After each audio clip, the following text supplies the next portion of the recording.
Hello everyone, this is Moses from Wilona's Cave. We will continue the story of our party of adventurers in the unknown manor in Diamond Lake. The party was sent there to investigate and hopefully expel a haunting. In the last episode, we learned through reading a journal that Captain Bianca found, and rolling on the action and subject tables, that there used to be a division among the people. Still, they did get rid of the issue that caused that division by caring about goals. A reminder as well from the last episode that we had one more hold for read a bad situation. I rolled on the action and subject tables and got the words increase elements, and I interpreted that there must be more evidence of an evil entity in the ballroom. Currently, Captain Bianca, Gunther, and Tarak are in the ballroom with many other guests enjoying music and entertainment. Many questions are unanswered, so hopefully we can find some answers in this episode. And that's where I'm going to begin by stating the scene setup. The beginning scene that I came up with is as follows. Captain Bianca asks guests questions, Tarak keeps watch, and Gunther walks the mansion for more clues. But before anything else, we need to roll in Mythic to see if the scene has been modified. So let me get out a D10. The chaos factor is 6, so if I roll a 6 or below, the scene has been modified. The second roll is what counts, and we rolled a 1, so the scene is modified. And it is an even number, so it is an interrupt. I haven't had those in a long time. That means we have to roll on the Mythic Event Focus table and the Mythic Action and Subject tables. Let's roll on the Event Focus table. Let's drop in a D100. The second roll is what counts, and we rolled a 62, which is PC negative, unfortunately. Now let's roll on the Action and Subject tables. First, let's roll on the Action table. We rolled a 27 for the Action, which is praise. Now for the Subject, we rolled a 53, which is home. So PC negative and praise home. I have an idea, but when the time comes, we'll get to that. But first, let me roll a D3 to see which PC is the focus. Bianca is a 1 to 2, Gunther is 3 to 4, and Tarak is 5 and 6. Let's drop in a D6 and re-roll, and it rolled on a 3, which is Gunther. Great. Well, that's just great. If you remember, Gunther will be walking the mansion searching for clues during the scene setup I created. So Gunther will have a PC negative about praise home. Just perfect. Okay, now let's start the narrative. Bianca, Tarak, and Gunther are in the ballroom. Then Bianca tells the group, I'm going to go around and ask questions among the guests. Tarak says, well, I have a -1 for charm, so I won't be that much help to you. I'll stand back, keep watch, and let you know if I see anything suspicious, Captain. Bianca looks at Gunther and says, Gunther, since you are the expert profession in our group, you have much more experience with magic. Can you walk around the mansion and investigate for clues? Gunther replies, well, I was hoping to enjoy the party a bit more, but we only get paid if we help with the problem here. So yes, I will do that. I'm going to go to the magical laboratory Haven before investigating the mansion though. You know, I just thought about it before I continue. Captain Bianca has a journal that she found. She can ask 2 questions from it in every new scene. Gunther has multiple havens, one of which is a lore library. The lore library he has is a backpack, so wherever he goes, he can read his books to get a +1 forward to investigate the mystery. I think it is best to hand over the journal she found to Gunther. Okay, let's continue. Bianca says, oh, before you go, Gunther, I found this journal in the master bedroom. It seems to have much information about this place. Gunther looked through the journal and agreed that this journal has a lot of information that could be helpful to the investigation. He then opens up his backpack and adds it to his book collection. Gunther says, I'll be heading to the magical laboratory now. Gunther walks off and heads to the entrance, which is the location of the laboratory. Now, let's get back to Captain Bianca. Bianca tells Tarak, Tarak, I'm going to go walk around and talk to some of the guests in the ballroom, and hopefully some of them can be helpful. Tarak responds, Aye, Captain. I'll be standing right here keeping an eye out. Bianca walks off a bit, turns around and says, Oh, I almost forgot. No more drinking, Tarak. I need you sharp. Got it? Tarak looks at Bianca and puts down a glass of wine that was in his hand on the table next to him. Understood, Captain. Nods his head. Okay, now back to Gunther. I'm going to have him go into a new room. I need to draw a ground room tile. Oh joy. Charred room. And it has an omen symbol as well. That makes 4 omen cards now.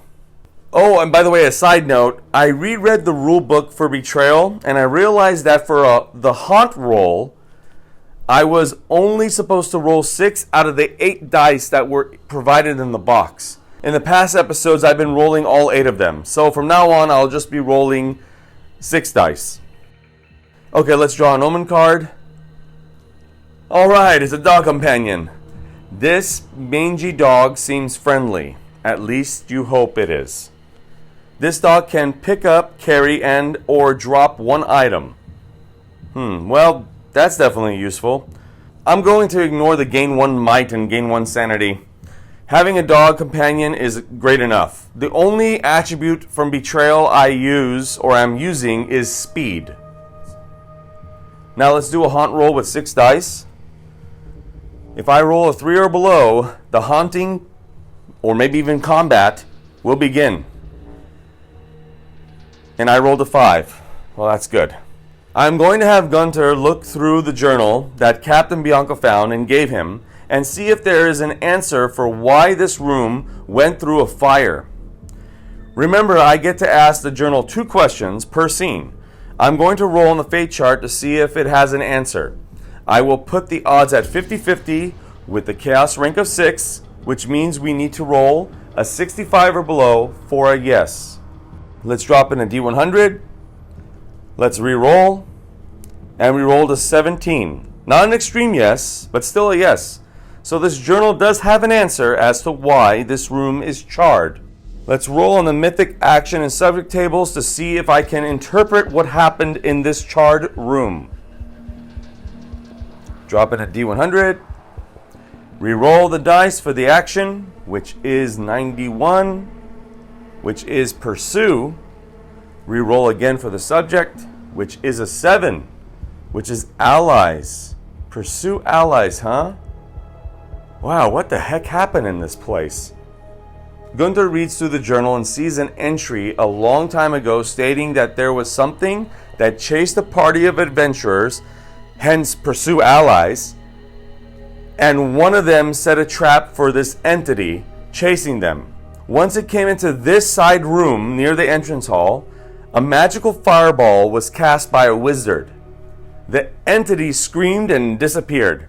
Gunther can ask one more question in this scene, but I'll hold off till he walks some more rooms. Okay, let's get back to the party. I'm going to have Bianca go around and ask questions. Hopefully someone can answer some of the questions I have in my threads. Remember, I rolled on the action and subject tables in the previous episode and got the words increase elements.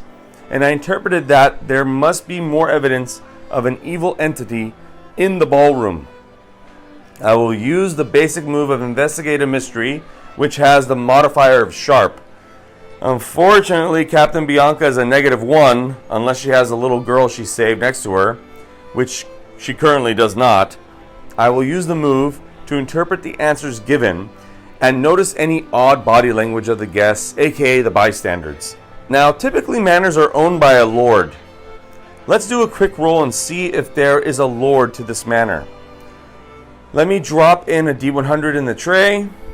The chaos rank is 6.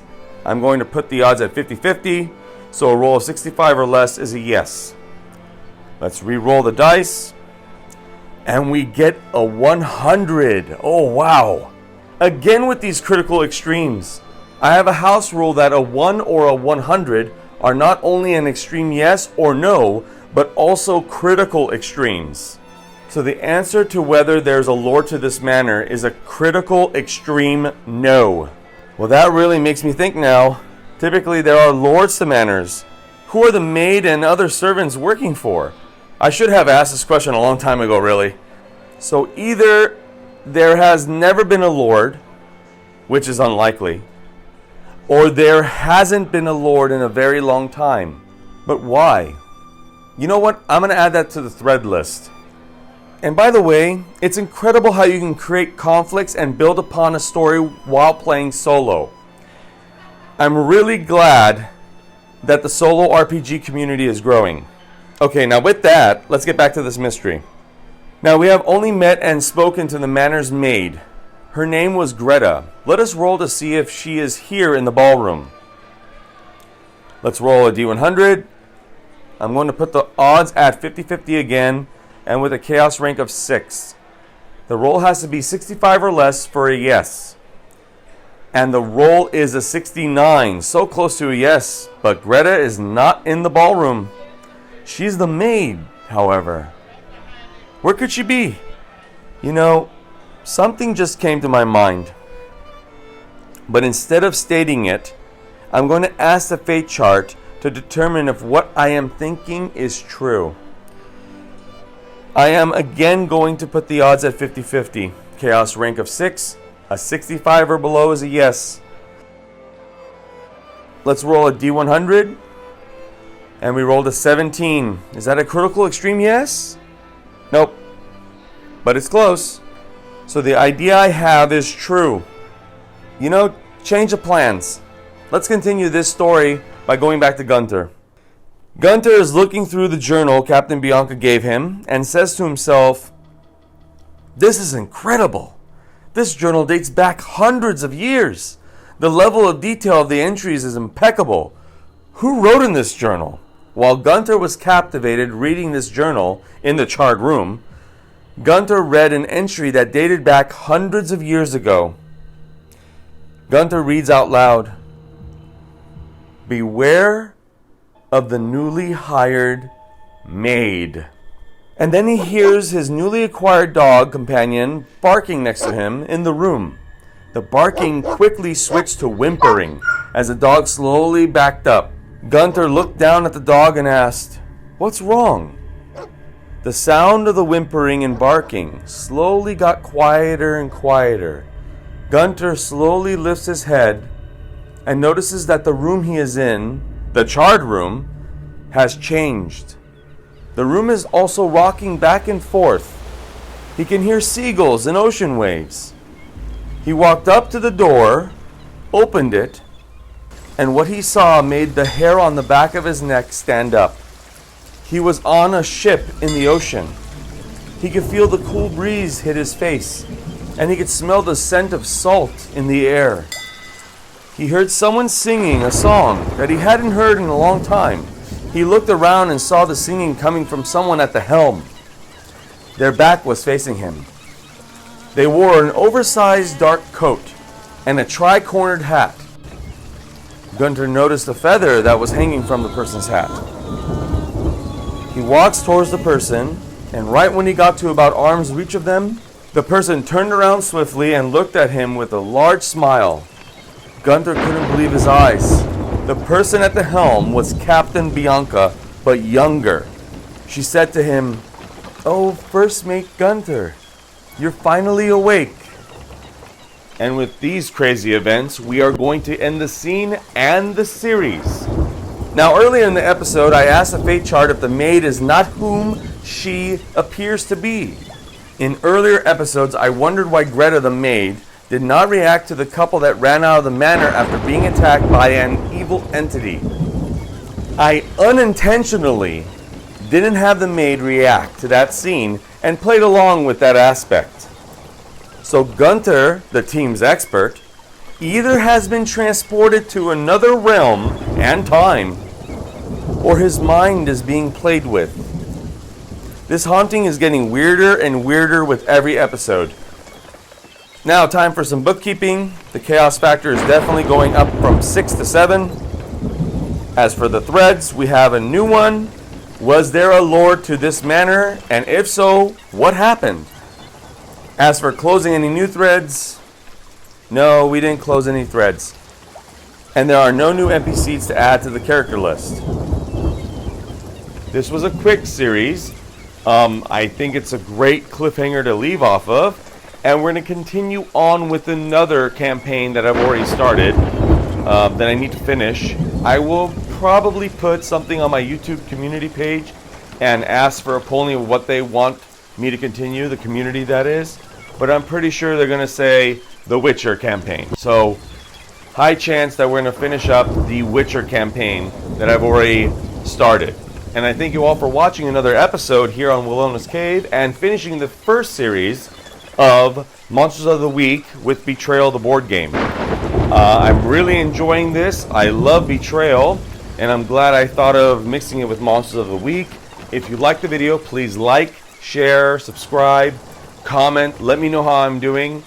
And as always, happy gaming, everybody. Bye.